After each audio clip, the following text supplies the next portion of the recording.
Dear friends, today we're going to talk about a very practical and life-related topic: choosing high-quality food for the elderly that is both carbohydrate-free and sugar-free. As people age, many will choose a low-carbohydrate and low-sugar diet for the needs of sugar metabolism, weight control, or chronic disease management. However, any dietary adjustment should be based on the premise of health and safety. Below, I will recommend 8 kinds of low-carbon and sugar-free foods that are very suitable for the elderly in a simple and understandable way. I will also explain the nutritional highlights, eating methods, combination suggestions, and precautions to help you put these ingredients on the dining table in a practical way. Please remember, if you have diabetes, kidney disease, or are taking medication, especially hypoglycemic drugs or diuretics, it is best to consult your attending physician or nutritionist before starting any dietary adjustments. Remember to like, subscribe, so you won't miss a very useful channel. We'll delve into more daily foods and drinks that can quietly improve your health from the inside out. The first one is an egg. Eggs are almost a universal ingredient in the diet of the elderly. Rich in high-quality protein, essential amino acids, choline, vitamin D, and B vitamins, while containing almost no carbohydrates or added sugar. For elderly friends who want to maintain muscle mass and repair tissues, eggs are a very economical and efficient choice. It is recommended to use milder cooking methods more often: steaming, soft-boiled eggs, poached eggs, or making egg drop soup. This way, nutrients are retained and digestion is facilitated. Pairing it with some low-carbon vegetables, such as broccoli or spinach, can increase vitamins and fiber, helping to maintain intestinal health. The second type is fish, especially oily fish, such as salmon, sardines, and mackerel.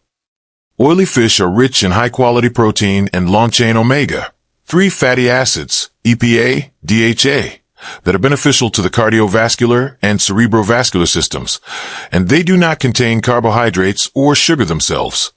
It is particularly beneficial for the elderly with hypertension, hyperlipidemia, or those in need of anti-inflammatory support.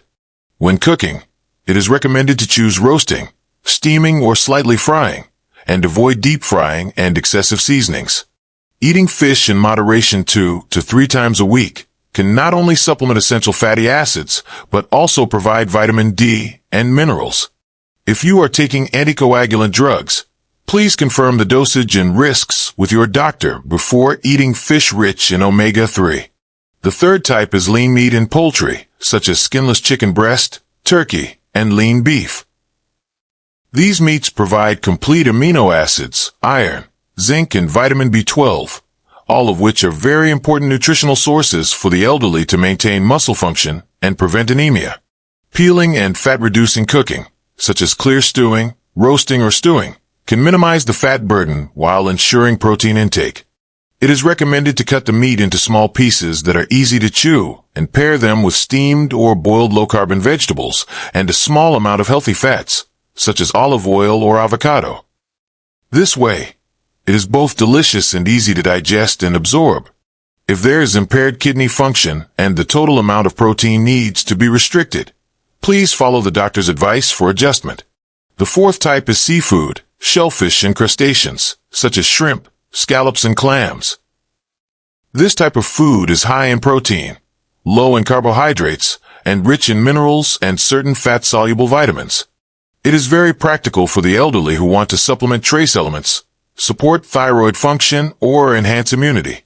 For cooking, you can choose steaming, blanching, or quick stir-frying with a little olive oil. Add minced garlic and lemon juice to enhance the flavor. It's both simple and appetizing. When purchasing, pay attention to freshness and source. People with allergic constitutions should use it with caution. If there is a history of gout or high uric acid, the intake of crustaceans should be moderate and follow the doctor's advice. The fifth type is non-starchy vegetables, especially green leafy vegetables, such as spinach, kale, Chinese kale, cruciferous vegetables, such as broccoli, cauliflower, cucumbers, celery, etc.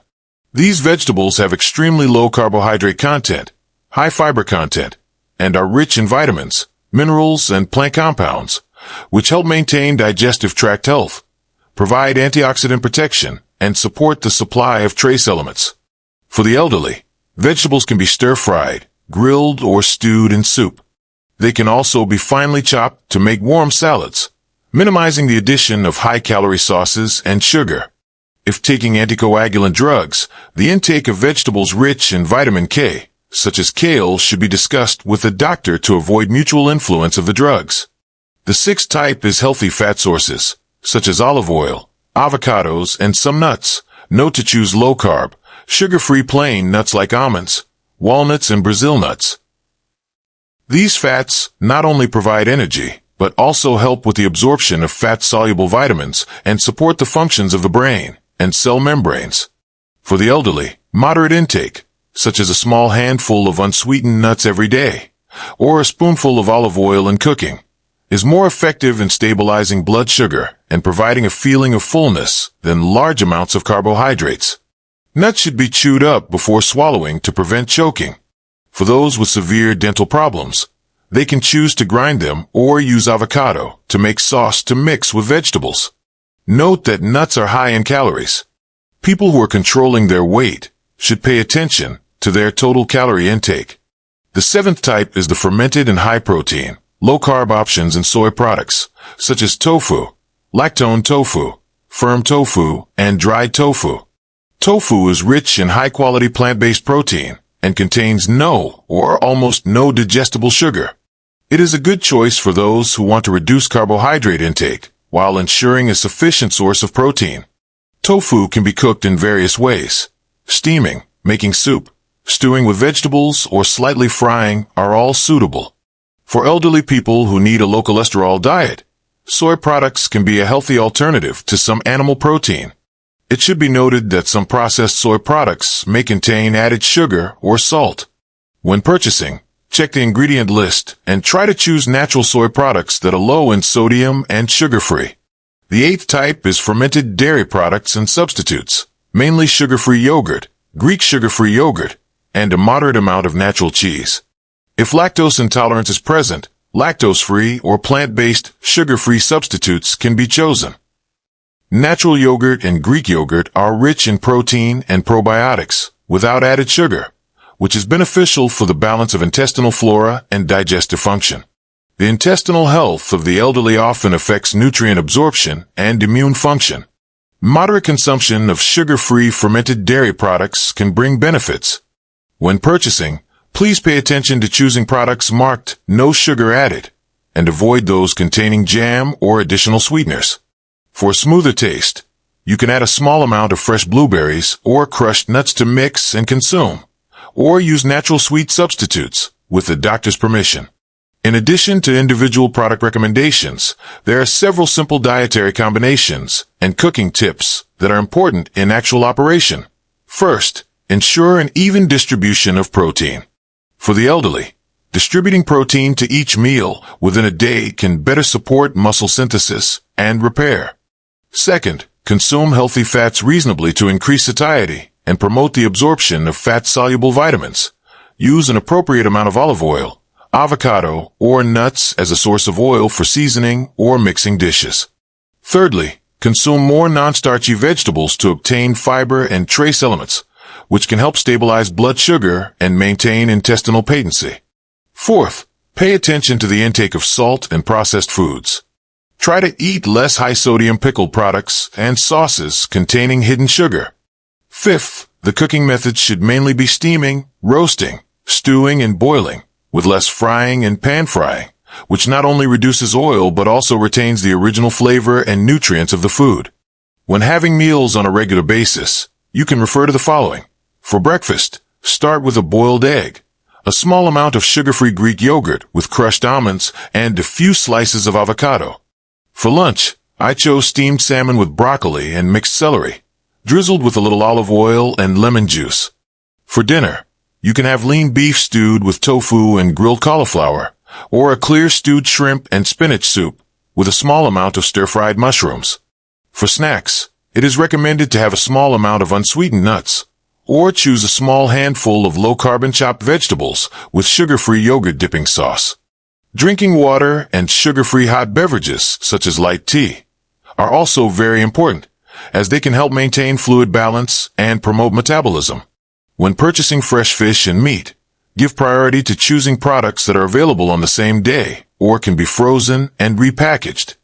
After repackaging, mark the date and store them frozen at an appropriate temperature.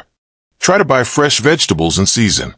Leafy vegetables can be wrapped in a damp cloth and placed in the refrigerator drawer to extend their freshness. Buy nuts in their original flavor in bulk or in small packages to avoid the rancid taste caused by oil oxidation. When purchasing sugar-free yogurt and tofu products, carefully check the ingredient list to avoid processed products that contain sugar or excessive preservatives. Keeping several convenient seasonings at home, lemon, garlic, black pepper, high-quality olive oil, and a small amount of sea salt can make low-carbon meals diverse and flavorful. Finally, any carbohydrate-free or sugar-free diet needs to take into account overall nutritional balance. Extreme exclusion of all carbohydrates is not suitable for every elderly person. The energy requirements, renal function status, medication use, and chewing and swallowing abilities of the elderly may all influence their dietary choices. If you experience sudden weight loss, fatigue, constipation, or fluctuations in blood sugar, you should seek medical attention promptly or consult a nutrition expert. For people who are taking medications that affect electrolytes or blood sugar, dietary adjustments should be made more carefully, and it is best to do so under the guidance of a doctor. Integrating these low-carbon and sugar-free foods flexibly into 3 meals a day, combined with moderate physical activity and good sleep, is a practical way to help elderly friends maintain their functions and improve their quality of life. That's all for today's sharing. Don't forget to subscribe and like it so you won't miss the next video. We'll delve into more daily foods and drinks that can quietly improve your health from the inside out.